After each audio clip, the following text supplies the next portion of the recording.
Hi everyone. I hope you're doing well. So the purpose of this mini lecture is to explain the third part of the grant, the goals, objectives, and timelines. And I know that we went over this briefly in class before all this stuff happened, so I want to go over it again and just make things a little bit more clear. We spent quite a bit of time on how to write clear goals. Okay, we spent quite a bit of time on the problem statement. So, as we said, the problem statement is the flip side of the flip side of the problem statement is the project goal, and vice versa. That's one way to think about it. So I'm just going to quickly go over that. So how to write clear goals. One, they can be the flip side of the problem statement you constructed for the needs and demographics section. Okay, so remember, the third section is building on the second section, and we're going to see also that the fourth section builds on the third section. We'll see that later, but that's just how the grant format kind of works.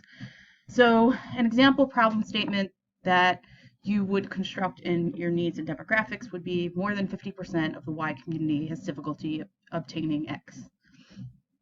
Okay, so that's your problem.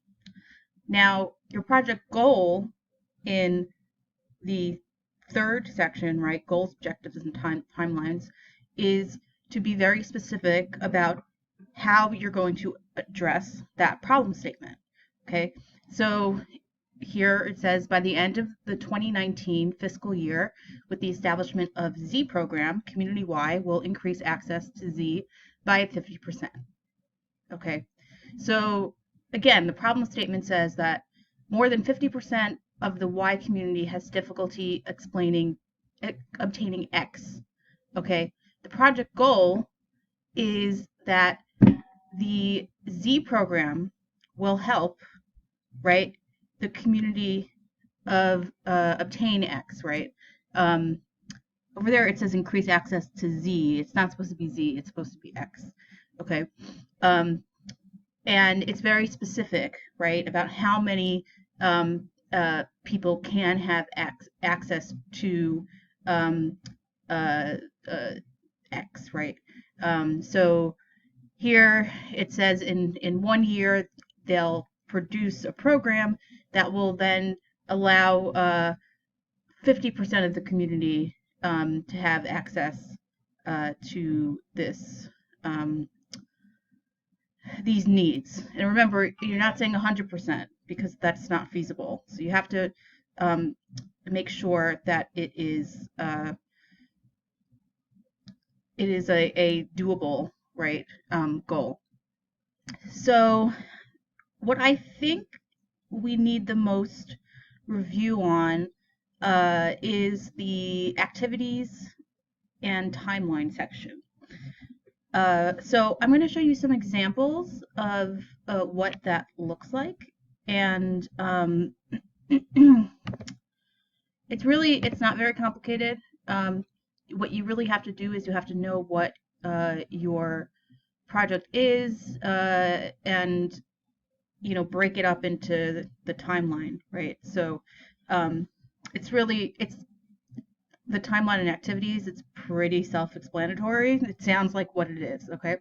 So this is an example of a well done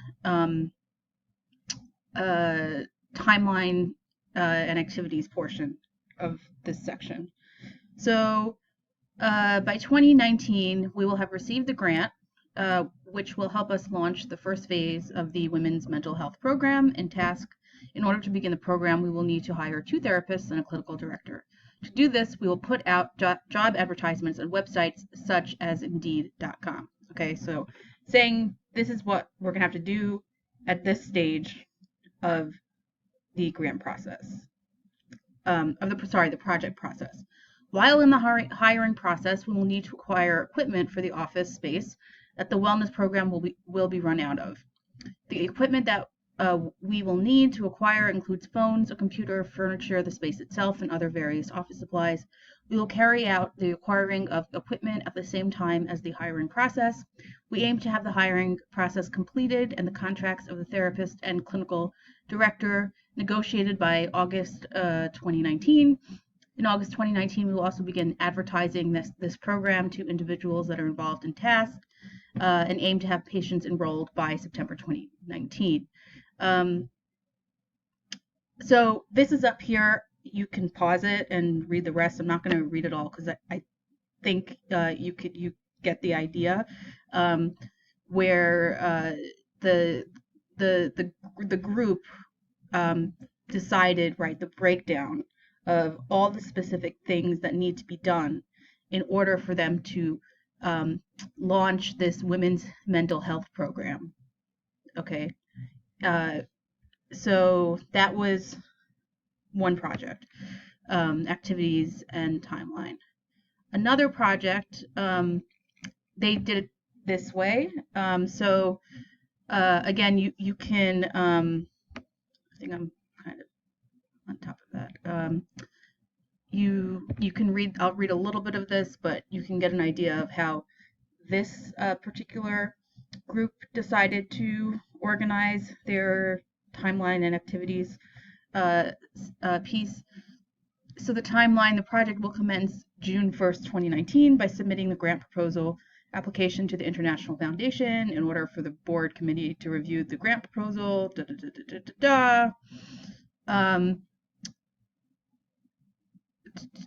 Let's go see. If selected, the funds will be distributed in a lump sum by December 1st, 2019, since this grant is only paid out twice a year in July and December.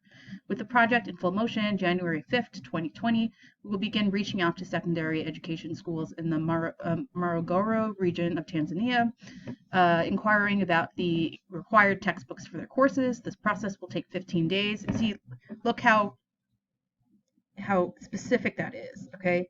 15 days, not 30 or 34. They've calculated they want it to be 15 days.